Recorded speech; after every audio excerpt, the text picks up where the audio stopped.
Bismillahirrahmanirrahim.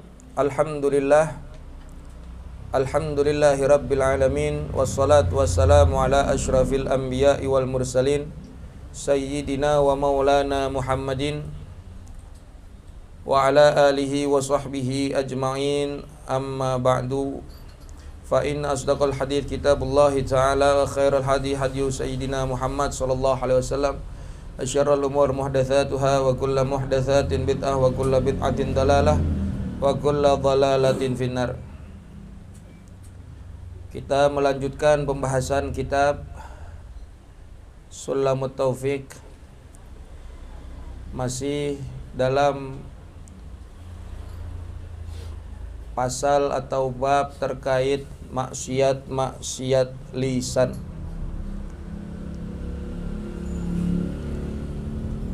Lisan yang merupakan anggota tubuh yang kecil namun memiliki pengaruh yang besar, sehingga pengarang kitab yaitu Asy-Syaikh Al-Allamah Al-Habib Abdullah bin Husain bin Thahir Ba'alawi begitu panjang menjelaskan terkait pasal maksiat lisan ini, karena begitu banyak dosa ataupun maksiat yang dilakukan oleh kita punya lisan.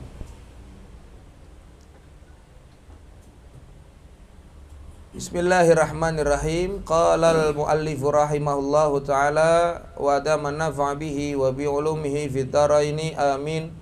Qala radhiyallahu an wal kizbu 'ala Allahi wa 'ala rasulihi wad da'wal batilatu wat talaqul bid'iyyu wadh-dhiharu. Kita sampai pada pembahasan yaitu terkait wal kizbu 'ala Allah, yang termasuk daripada maksiat dari lisan itu adalah al-kizbu, berdusta atas nama Allah Subhanahu wa taala, wa ala rasulihi, dan juga berdusta atas nama Rasul Allah, yaitu berdusta atas nama Nabi Muhammad sallallahu alaihi wasallam. Terkait berdusta atas nama Allah, al-kizbu 'ala Allah ini bisa tergantung dari beberapa sebab. Yang dikatakan berdusta kepada Allah atau berdusta atas nama Allah, yang pertama yaitu ia menyekutukan Allah Subhanahu wa taala. Syirik itu termasuk al-kizbu 'ala Allah. Dan ini bukan lagi maksiat, tetapi sudah sampai kepada kekufuran. Orang yang mendustakan Allah dengan ia menyekutukannya, yaitu dengan bahkan mengatakan Allah punya anak. Sudah jelas Allah Ta'ala berfirman, lam yalid walam yulad walam yakul lahu kufuwan ahad. Allah tidak beranak dan Allah tidak diperanakan.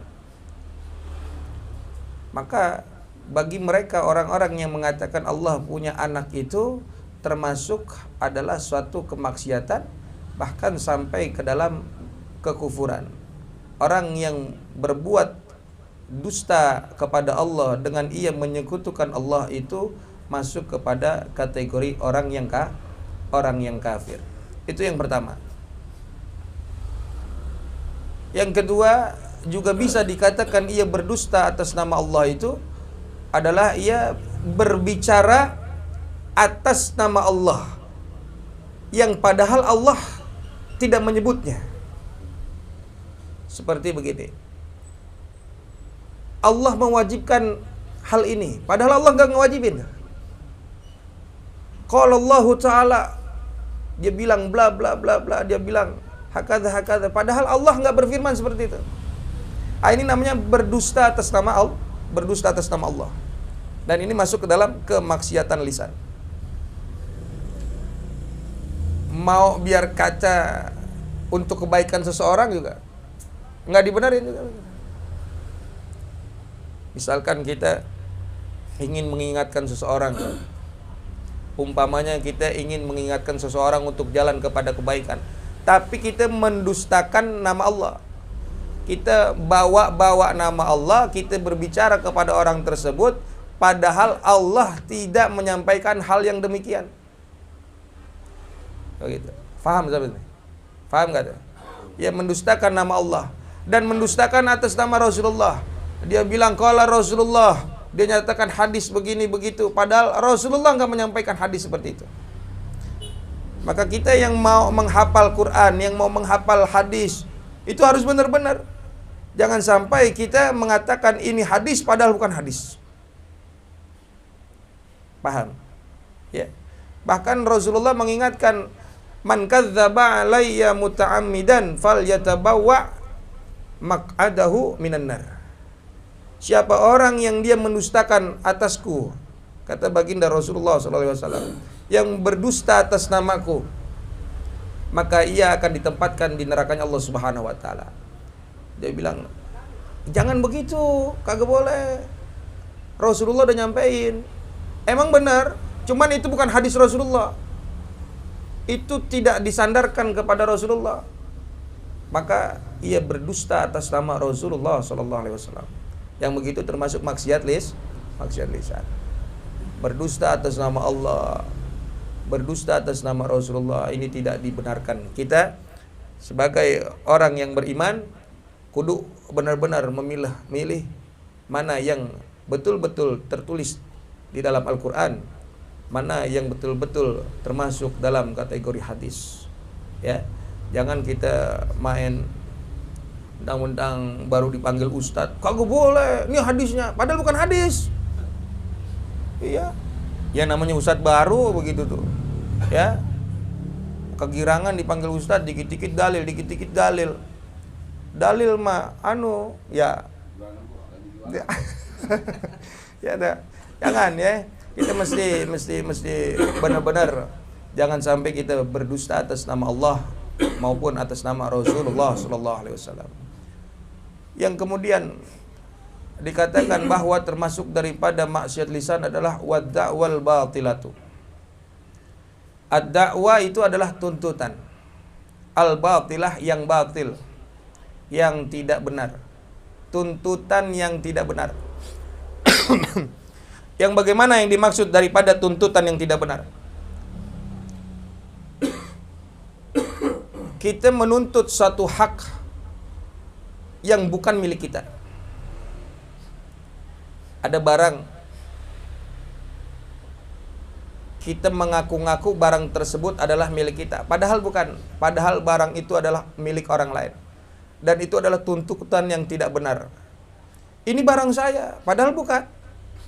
Meskipun barang tersebut pada saat itu ada di tangan kita. Motor tersebut pada saat itu ada di tangan kita. Padahal atas namanya bukan nama kita. STNK-nya bukan nama kita, BPKB-nya bukan nama kita, tapi motornya memang di tangan kita. Ini motor saya. Ini tuntutan yang tidak dibenarkan. Dengan dia berucap seperti itu termasuk maksiat lisan. Haram, nggak boleh. Namanya ngaku-ngaku. Terkadang ada juga begini. Saya beli motor atau saya beli mobil. Saya pinjam atas nama fulan. Atas nama Ang Edi misalkan, KTP-nya atas nama dia ini segala macam, sehingga diurus tuh surat kendaraan bermotornya atas nama dia. Padahal itu mobil punya siapa? Mobil punya saya. Mobil punya saya, cuman atas nama aja, cuman karena mobil saya udah kebanyakan, saya minta tolong dah pakai nama dia gitu tuh. Ya? Ya kan bisa begitu kan? Boleh gak? Iya. Dan di kemudian hari Mang Edi ini ngaku-ngaku itu mobil dia. Karena memang kebetulan atas namanya surat tersebut adalah milik dia, namanya tuh. Dan dia mengajukan gugatan, dia menuntut itu mobil dia. Memang secara hukum betul itu mobil siapa atas namanya. Tapi Allah Maha tahu siapa yang berhak memiliki mobil tersebut. Dengan dia menyatakan dia menang mungkin di dunia, menang, tapi dia akan hancur di akhirat nanti. Ketika siapa? Allah yang mengetahui mobil tersebut adalah milik siapa. Paham tuh? Kan ada yang begitu kadang tuh. Masalah tanah. masalah rumah, bangunan. Ya. Dia buatkan tuh sertifikat atas nama dia, padahal itu rumah bukan punya dia. Yang beli bukan dia. Diajukan dah. Kemudian yang merasa memiliki kebingungan dia. Ya memang atas nama, betul suratnya atas nama dia, tapi kan ini rumah saya, rumah kita gitu. Meskipun dia menang dalam pengadilan dan segala macam, tetap pengadilan Allah yang tetap berlaku nanti di akhirat. Siapa yang berhak memiliki bangunan tersebut? Meskipun di dunia dia bisa menang, boleh saja gitu. Nah, maka yang tuntutan yang tidak dibenarkan ini adalah termasuk daripada kemaksiatan lisan. Karena dia mengaku-ngaku. Ya, dia mengaku-ngaku. Pernah terjadi di zaman Sayyidina Ali bin Abi Thalib karamallahu wajhah. Itu Sayyidina Ali pada saat itu beliau udah jadi khalifah. Beliau udah jadi khalifah tuh. Cuma di saat tersebut Sayyidina Ali kehilangan baju perangnya itu. Baju perangnya Sayyidina Ali hilang. Dan dilihat oleh Sayyidina Ali, baju perangnya itu dikenakan oleh orang Yahudi. Ketika Sayyidina Ali melihat orang Yahudi itu menggunakan pakaian perang miliknya, loh Sayyidina Ali tegur dong, itu baju milik siapa? Itu baju perang saya, kata Sayyidina Ali. Oh, kata orang Yahudi, oh enggak, ini punya saya. Karena memang kebetulan saat itu baju perang ada di tangannya orang Yahudi. Sekarang secara logikanya aja kita yang mengimani, kita yang tahu, kita yang belajar. Apakah Sayyidina Ali bin Abi Thalib berbohong? Oh, enggak, sahabat Rasulullah, menantu Rasulullah. Apalagi saat itu beliau adalah khalifah. Nggak mungkin bohong kan gitu. Nggak mungkin bohong. Bohong, nggak mungkin. Orang ada di tangan Yahudi gitu tuh. Nah, ketika begitu kita langsung percayanya Sayyidina Ali lah pemilik daripada baju perang tersebut. Ya, begitu kan? Akhirnya diajukanlah ke hakim. Pada saat itu qadhi. Ya, maju ke pengadilan. Pada saat di mahkamah, yang pertama menyampaikan adalah Sayyidina Ali. Karena tuntutannya, apa yang dituntut? Yaitu baju perangnya miliknya. Di mana baju perang tersebut? Ada di tangan orang Yahudi. Dipanggillah orang Yahudi. Ya. Apa buktinya? Kan harus ada al-bainah, apa itu? Dalil, apa namanya? Bukti. Al-bainah alal mudda'i, harus ditunjukkan buktinya tersebut bahwa Sayyidina Ali itulah pemilik daripada baju perang itu. Karena baju perang itu ada di tangannya orang lain. Siapa yang bisa menjadi saksi atau yang membuktikan bahwa baju perang tersebut adalah milikmu, wahai Sayyidina Ali? Kata Sayyidina Ali, oh ada, anak saya, Sayyidina Hasan. Mohon maaf, kata tukang hakim, seorang anak tidak bisa dijadikan sebagai saksi. Kenapa? Anak nggak boleh dijadikan saksi. Ini peraturan, ini apa yang disampaikan oleh Rasulullah. Anak itu nggak bisa jadi saksi. Kenapa? Karena anak itu nanti memiliki kecenderungan. Kecenderungan apa? Ya mau nolongin bapaknya. Nggak boleh dijadikan saksi. Ada orang lain? Oh ada, hamba saya, budak saya. Tetap nggak bisa. Pasti ada kecenderungan terhadap tuannya, terhadap majikannya. Akhirnya, ya Sayyidina Ali tidak bisa menyampaikan atau tidak bisa menghadirkan seorang saksi yang bisa membuktikan bahwa baju perang tersebut adalah milik dirinya. Kemudian kembali oleh hakim menyerahkan kepada orang Yahudi itu yang dia memegang daripada baju perangnya. Sekarang kalau memang tidak bisa diberikan ada saksi atau ada bukti, silakan orang Yahudi, kalau memang betul itu baju perang adalah milikmu, engkau bersumpah. Ketika engkau bersumpah, maka sudah sah itu baju perang adalah milikmu. Itu dalam Islam begitu. Peradilannya begitu tuh. Kalau itu udah bersumpah, maka itu akan milikmu. Dan orang Yahudi ini berpikir, gampang banget berarti untuk memiliki barang hanya dengan bersumpah. Tetapi Yahudi di sini, orang tersebut, dia berpikir kembali. Ketika dia bersumpah dan ternyata memang ini barang atau baju perang bukan miliknya, dia akan celaka.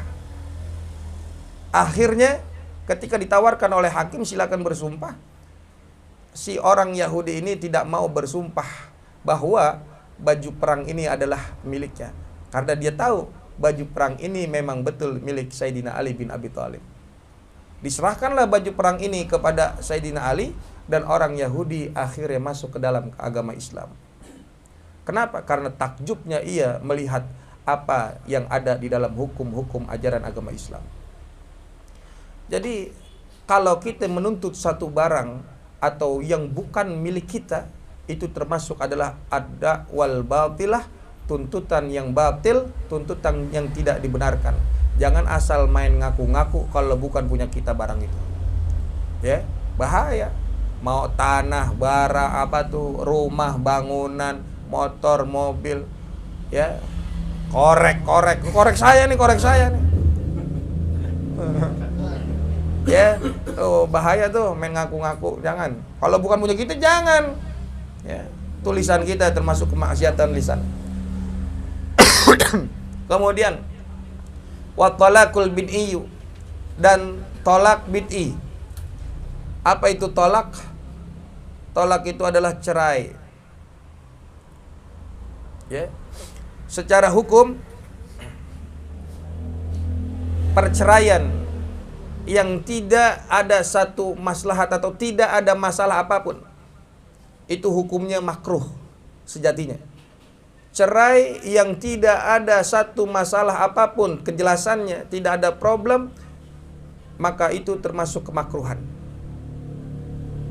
Maka dikatakan abghadul halal ilallah at-talaq. Yang paling dibenci oleh Allah Subhanahu wa taala meskipun itu halal adalah perceraian. Kenapa tadi? Kalau itu perceraian ternyata tidak terjadi tanpa adanya masalah, itu termasuk yang makruh, yang dibenci oleh Allah Subhanahu wa taala. Lain hal kalau orang suami istri bercerai dengan adanya sabab, dengan adanya faktor yang mendukung perceraian tersebut. Umpamanya istrinya nih fasik, seorang perempuan yang disuruh sholat kagak mau, diatur susah sama lakinya, suruh ngaji kagak mau, disuruh ibadah kagak mau. Kalau kemudian terjadi perceraian, maka itu dibolehkan, nggak apa-apa itu, ya. Karena buat apa yang begituan dipiara? Ya mendingan dilepas dah, cari yang lain yang gampang diatur, yang bisa diatur. Istri saya begitu, Ustaz, susah banget ya tuh. Kalau sekali dua kali kagak apa-apa, ya sekali dua kali perempuan susah diatur, ya nggak apa-apa. Cuman kalau yang masalahnya perempuan ini fasik, yang susah banget diatur, dibilangin sama lakinya ngelawan mulu, saya mau nyerahin Ustaz, boleh nggak? Ya boleh berarti, ya. Yang begituan jangan dipiara. Kalau emang udah susah banget sama agama, nggak mau lempeng dia. Ya sebaliknya, kalau misalkan lakinya yang susah diatur, lakinya maksiat mulu, berzina mulu, main judi mulu, ya seorang perempuan dia tidak bisa menceraikan, tidak bisa menceraikan suaminya, akan tetapi dia bisa mengajukan gugatan cerai kepada sang hakim. Boleh tuh begitu, ya. Itu dalam perceraian. Sampai sini paham nih, ya. Jadi cerai itu lebih baik dihindari, jangan sampai cerai, ditahan tuh bener-bener. Karena kalau masuknya, kalau orang tuh udah cerai, apa namanya bahasanya tuh, enggak, kalau ini buat dapetin perempuan lagi kadang mikir-mikir ini segala macam, apa namanya tuh, trauma. Bisa jadi ada trauma nantinya gitu tuh, ya bisa jadi ada trauma seperti itu. Nah, yang dikatakan termasuk maksiatnya bukan kalimat cerainya, tetapi at-tolakul bid'i, yaitu tolak bid'i. Apa itu tolak bid'i? Tolak yang bid'ah. Jadi bukan orang sono bilang maulid doang yang bid'ah, tahlilan doang yang bid'ah. Ini tolak ada yang bid'ah nih. Perceraian ada yang bid'ah. Yang bagaimana tolak yang bid'i ini? Tolak yang bid'i ini adalah tolak seorang suami yang menjatuhkan talaknya di saat perempuannya sedang haid, di saat perempuannya sedang nifas. Ini tolak bid'i jatuhnya. Ya, tolak bid'i adalah yang haram. Dosa nih. Sang suami menjatuhkan talak kepada istrinya di saat istrinya sedang haid, sedang nifas, maka itu suatu keharaman. Itu termasuk maksiat lisan. Dosa suaminya. Talaknya jadi, cerainya jadi. Cerainya tetap jadi, tapi suaminya yang menjatuhkan talak, yang menceraikan istrinya di saat istrinya sedang haid atau nifas, itu termasuk dosa besar. Itu yang pertama. Yang kedua yang termasuk daripada tolak bid'i adalah seorang suami yang dia menceraikan istrinya di saat masa suci, tetapi belum lama berhubungan badan. Sang istri, perempuannya dalam keadaan suci, bukan lagi haid. Malam ini dia berhubungan badan, paginya cekcok, pecah, kemudian suaminya menceraikan. Ini masuk tolak bid'i namanya. Kenapa? Karena belum lama di masa suci tersebut si suami dengan istri berhubungan badan. Besokannya biar sehari atau 2 hari atau 3 hari besokannya dia menceraikan istrinya, ini masuknya tolak bid'i, tolak yang diharamkan. Suaminya dapat dosa tapi cerainya tetap jadi. Cerainya tetap jadi tuh. Ya. Lah begitu repot banget berarti ya. Mau nyerain istri lagi haid, dosa. Nyerain istri lagi masa suci, dosa juga. Kalau sebelumnya habis berhubungan badan, lah habis enak-enakan main cerai-ceraiin aja besokannya. Ribet. Kalau begitu memang benar-benar perceraian itu kudunya dihindari. Jangan. Ya. Karena termasuk yang dibenci oleh Allah Subhanahu wa taala. Karena memang syariat begitu, buat memperibet biar kagak sampai cerai. Biar kagak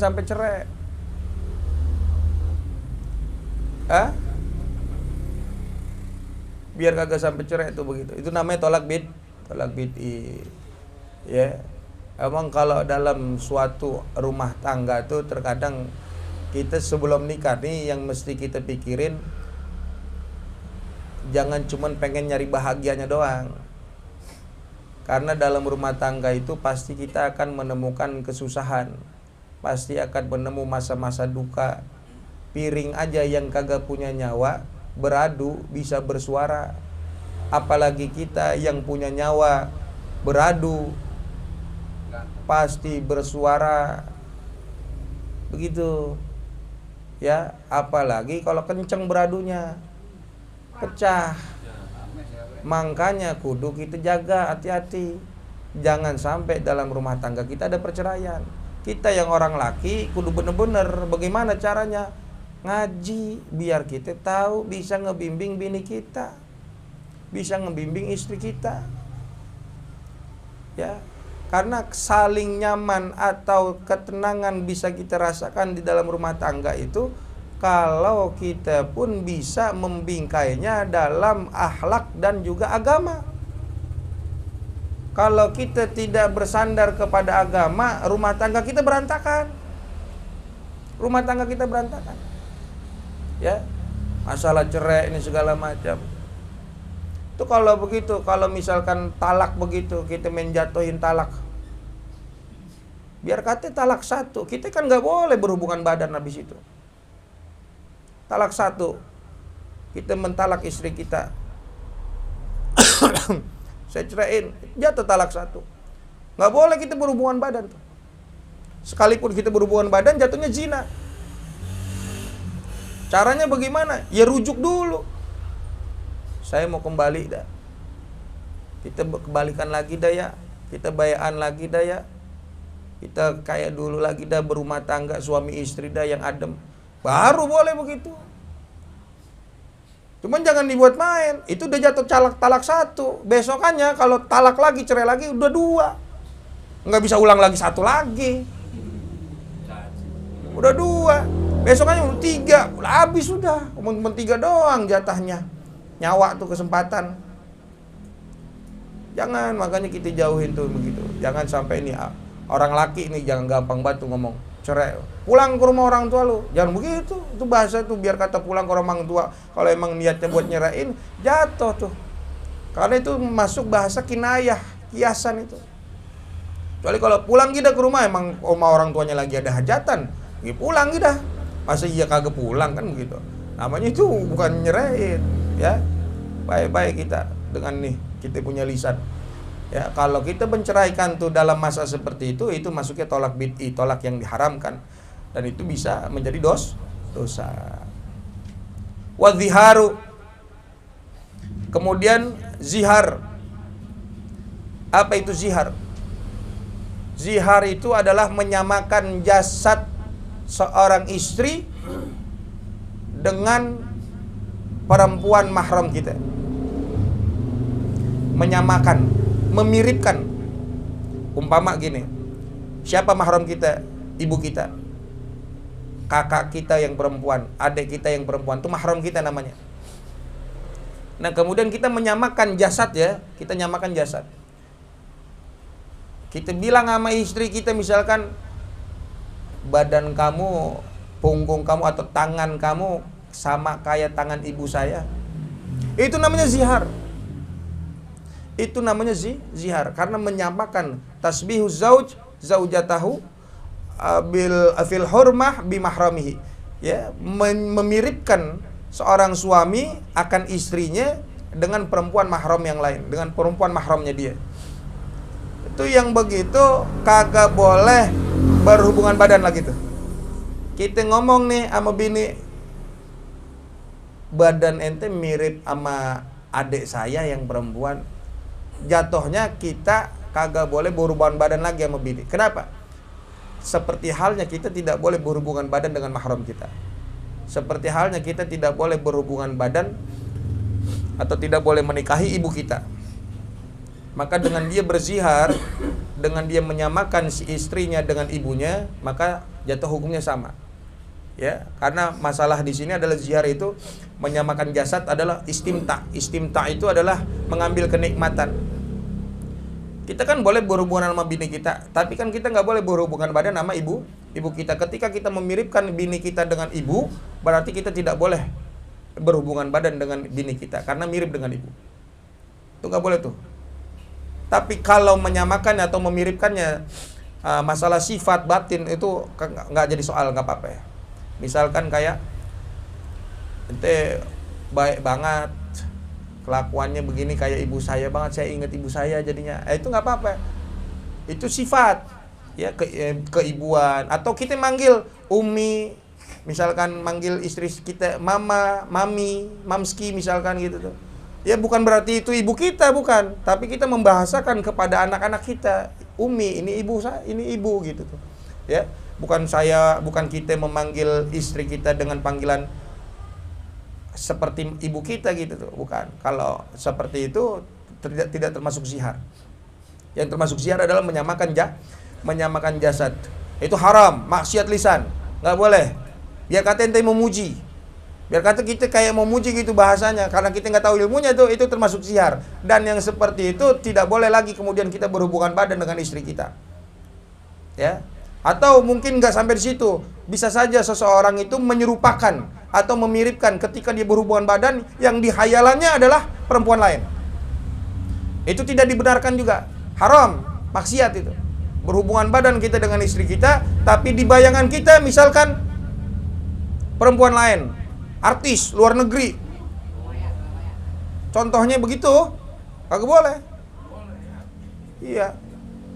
Ya itu termasuk maksiat. Atau begitupun perempuannya gitu misalkan, ya seorang istri ketika berhubungan badan dengan suaminya, tapi ini si istri membayangkan dia berhubungan dengan berhayal dengan laki-laki lain, orang Korea ini segala macam. Itu nggak boleh tuh.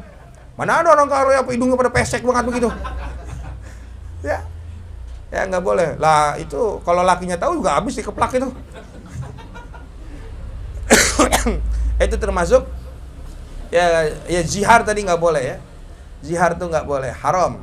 Kita menyamakan jasad ya, apa namanya nih? Fisik, lahiriah, zohir makanya.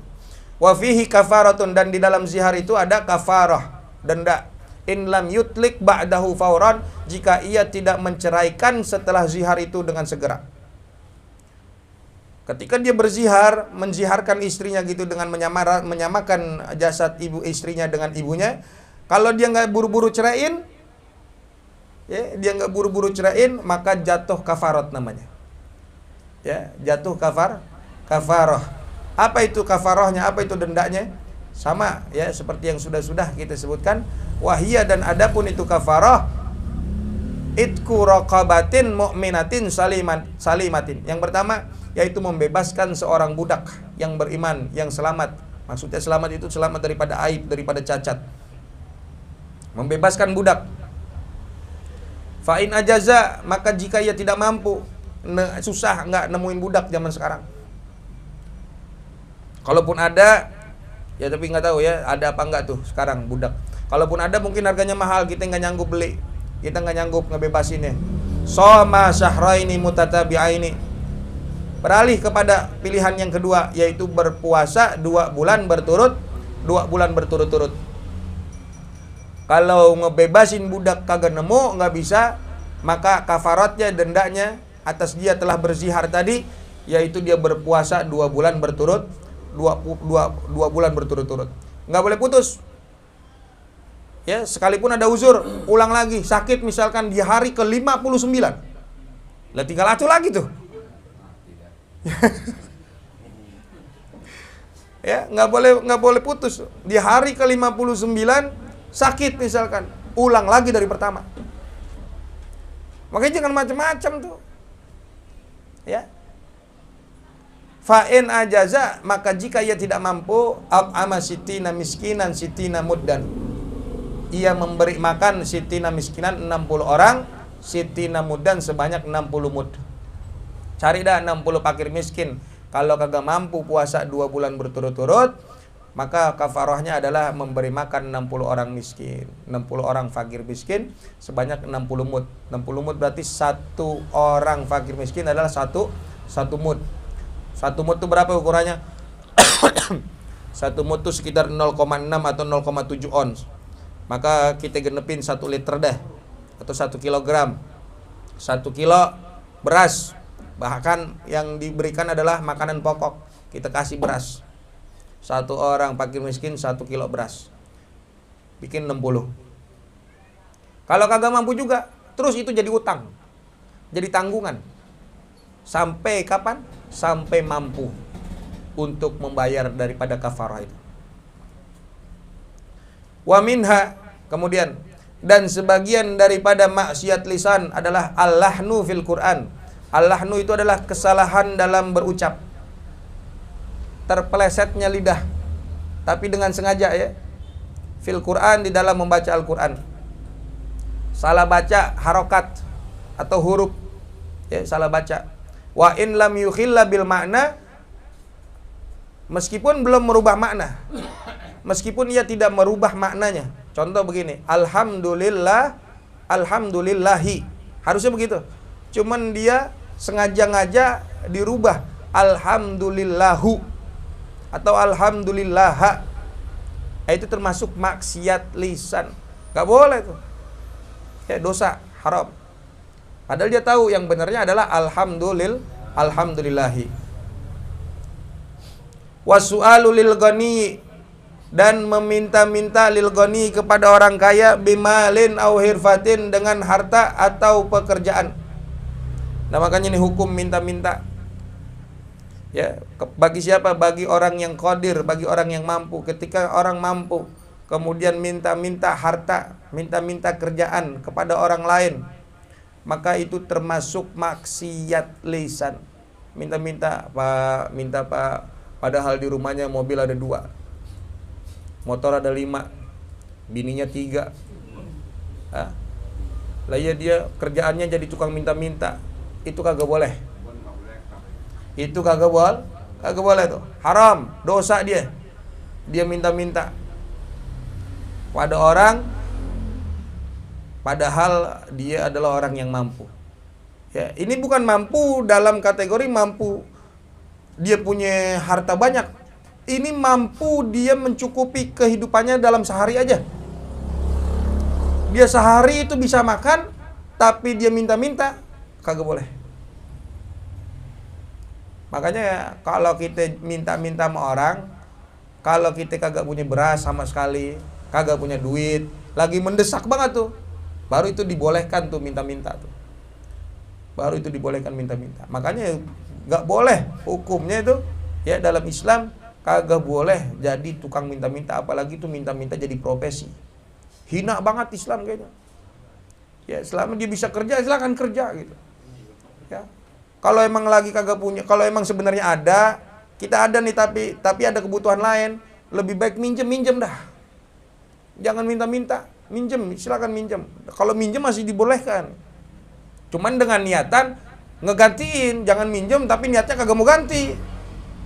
Ngomongnya doang minjem, tapi dalam hati niat kagak mau, nggak mau ganti, nggak mau bayar. Nah, ini nggak boleh juga tuh. Ya. Nah, kita pun yang ketika dipinjam, kalau emang kita ngelihat, nah itu orang kayaknya biar kata ada duitnya cuman kempos. Kesian kalau ditagih. Jangan kita tagih. Ntar dulu, jangan. Kita tahu kapasitas orang, kudu tahu kita. Kalau tuh orang emang kelihatannya mau bayar aja susah, mau utang sama kita, jangan kita tagih dulu. Sebab kalau udah kita tagih, dia bisa jadi bohong, malah dosa juga buat dia. Ya, kayak kemarin yang udah kita bahas. Ya, dia mengulur-ulur waktu daripada bayar utang, sedangkan dia mampu, itu termasuk kemaksiatan juga, nggak boleh. Nah, ini kita nggak boleh minta-minta tuh. Kalau ada minjem, silakan minjem. Jangan minta-minta. Kalau kerjaan, saya minta-minta kerjaan nih segala macam. Kalau memang saat itu kerjaan kita kagak nyaman atau mau ngaji susah gara-gara kerjaan ini, saya mau nyari kerjaan yang saya bisa datang ngaji Ustaz. Oh, alhamdulillah begitu. Nah, minta ada tuh kepada orang. Cuman emang dia emang pengen keluar dari sini. Jangan ntar kerja di sono lagi, kerja sono lagi lain. Ya, itu tidak boleh tuh minta-minta begitu, minta-minta harta. Banyak kan sekarang tuh. Ya, banyak tukang minta-minta, ini gak boleh. Terus bagaimana kita yang memberikannya? Ya, lah kita masalah soal memberikan nggak jatuh hukum mau bagaimana dia orangnya kaya atau ini segala macam, kita nggak perlu tanya. Kita mau ngasih, bini bapak ada berapa? Mobil ada berapa? Ya jangan, kagak bisa begitu. Kita kasih aja gitu tuh. Sekalipun dia nanti itu ternyata emang orangnya mampu, ternyata orang kaya, dia jadi tukang minta-minta begitu. Nah kan tukang minta-minta lumayan itu ya. Dia berdiri di ini aja atau keliling rumah orang biar 2.000, 5.000 kali dia sehari 500.000 kali sebulan sejuta berapa? 15 juta ya. Kalau sehari 500.000 sebulan 15 juta. Lah iya dia. Oh, kalah kita. Kagak boleh waktu jadi tukang minta-minta. Ya.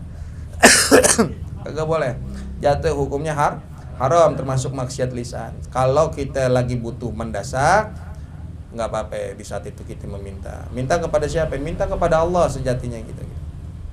Wa nadru bi qasdi ihramil warithina wallahu a'lam bisawab bisiril Fatihah.